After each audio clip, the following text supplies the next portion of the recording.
With sex-cord stromal ovarian cancer, ovarian refers to ovary, of which women have two that sit along either side of the uterus. The term sex cord refers to embryonic structures that develop into ovarian follicles. And stromal cells are the connective tissue of any organ.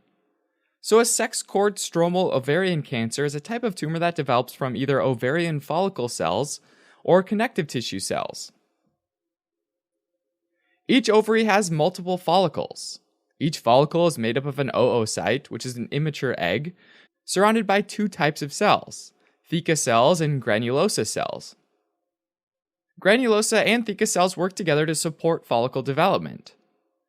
Luteinizing hormone stimulates theca cells to generate androgens, and follicle-stimulating hormone stimulates granulosa cells to convert those androgens to estradiol, using the enzyme aromatase. A large increase in estradiol triggers ovulation. During ovulation, the oocyte pops out of the ovary, causing a bit of damage to the surface.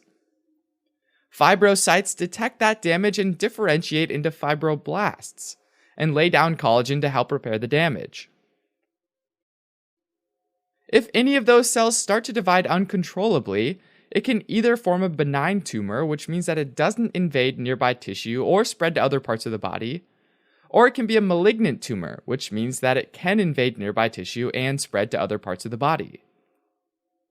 Compared with benign tumor cells, malignant tumor cells have key features, like not having a clearly defined border or like having slightly less organized nuclei. The first main type of sex cord stromal tumor is a granulosa theca cell tumor.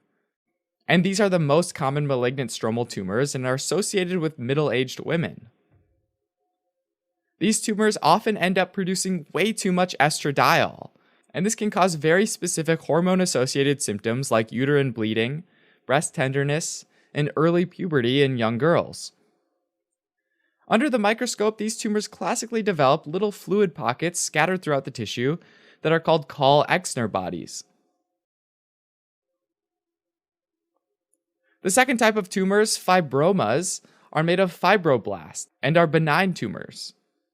Under the microscope, they look like thin, needle-like strands with elongated nuclei that are bundled together. Benign fibromas are often seen in combination with ascites, a fluid buildup in the peritoneal cavity, as well as pleural effusion, a fluid buildup in the pleural cavity. In fact, the clinical triad of a benign ovarian tumor with ascites and a pleural effusion is better known as Meg's syndrome.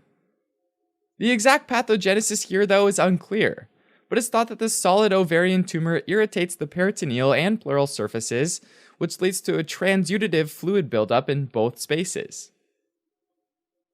Fibromas can occasionally grow to the size of an orange, and can cause a pulling sensation in the groin when it compresses the round ligament of the uterus. The third type of tumors are called Sertoli-Leydig cell tumors, because they look like Sertoli and Leydig cells normally found in men. It turns out that the tumors are actually made of primitive gonadal stroma, which is so undifferentiated that the cells can secrete androgens like testosterone. Increased levels of testosterone can cause women to have more masculine features, like hirsutism, which is increased hair growth. Under the microscope, classically there'll be Ranke crystals, which are pink rod-like crystals in the cytoplasm of the cells. And these look kind of like bright pink magical crystals you'd collect in a video game. So during ovulation, the follicle ruptures and releases an egg, which inadvertently leads to epithelial cell damage. To fix that damage, the epithelial cells have to undergo cell division to replace and heal the tissue. Each time cells divide, there's a chance of a mutation and the possibility of tumor formation. And this means that with more ovulatory cycles, there's an increased risk of tumor formation. So things that are associated with a decreased risk of ovarian cancer include things that reduce the number of ovulatory cycles, like pregnancy, breastfeeding, and oral contraceptive use. On the flip side, some things that are associated with an increased risk include certain medical conditions, like endometriosis and polycystic ovarian syndrome.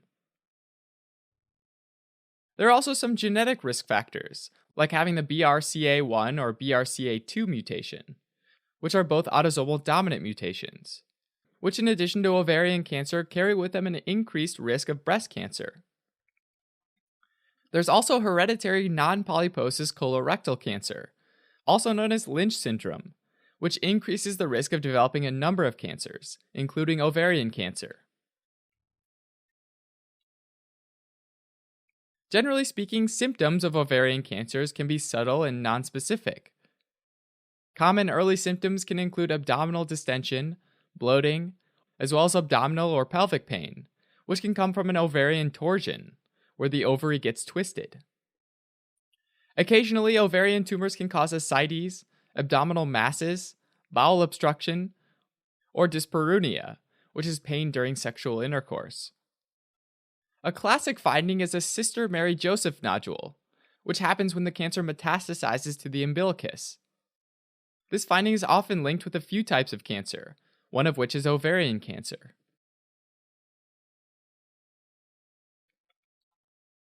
Diagnosis of ovarian cancer typically involves looking for specific tumor markers like BHCG, as well as having a transvaginal ultrasound.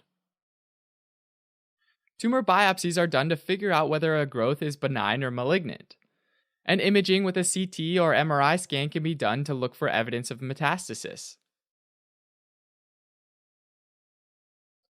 Treatment of ovarian cancer typically involves chemotherapy, surgery, and sometimes radiotherapy.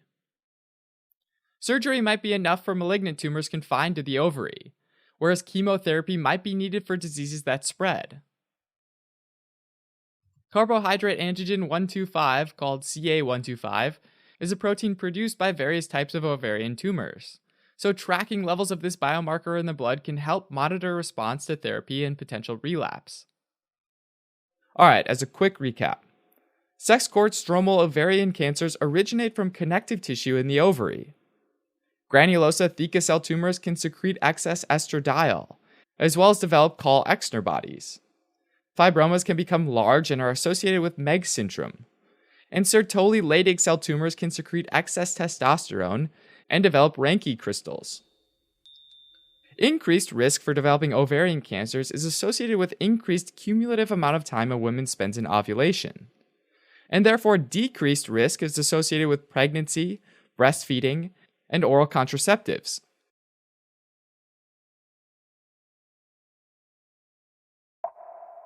Hey guys, what's up? Thanks for watching that video on sex-cord stromal ovarian cancer. If you want to do a deeper dive on that topic, you should definitely head over to osmosis.org. We've got a bunch of flashcards and quiz questions and other awesome studying tools to help you learn medicine. So if you're interested in that, you should definitely check it out. Otherwise, you can always support us by donating on Patreon and subscribing to our channel and following us on social media. This particular video was written by Fei Yang, and I believe this was her first script, so I think it turned out really well. So congrats, Fei Yang, and thanks for writing that script for us. It was edited by Rishi as well as Andrea and Kyle. I did the illustrating and the voiceover, and Yifan did the video editing. So thank you to everyone who put this video together. I think it turned out really well. Hopefully you liked it.